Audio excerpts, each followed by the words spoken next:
Magandang araw. Sa videong ito, pag-aaralan natin kung paano kunin ang greatest common factor gamit ang prime factorization. Ang example natin ay 48 at 60. Bago ang araling ito, inaasahan na alam mo ang prime number, pero kung hindi pa, tignan mo muna ang video ng prime number. Sa number 48, mag-isip ka ng dalawang number na kung imo-multiply ang sagot ay 48. So, meron tayong 2 times 24, ang sagot ay 48. Yung number 2 ay prime number na, kaya hayaan na natin. Ngayon, kailangan nating i-factor ang 24. So, meron tayong 2 times 12 is equal to 24. Tapos, yung 12 naman, kailangan din natin siyang i-factor. Ano yung number na pwede nating i-multiply para lumabas ang 12? 3 times 4, tama.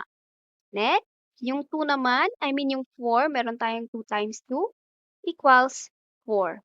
Again, yung 2 is prime number na siya, kaya hayaan na natin siya.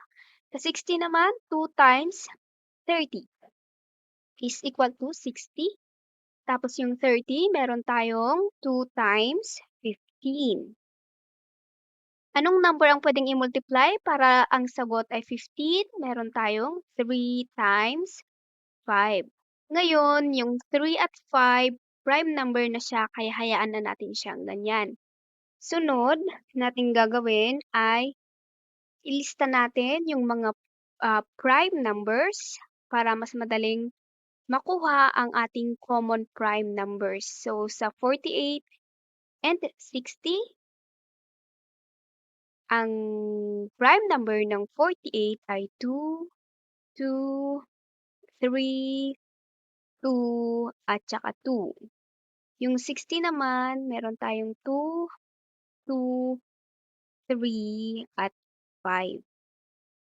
So, ilista natin sa baba para mas malinaw. So, yung prime numbers ay 2 times 2 times 2 times 2 times 3. Sa 60 naman, meron tayong 2 times 2 times 3 times 5. Ngayon, tignan na natin kung ano ang kanilang common prime factor. Common o parehong prime factor ng 48 at 60.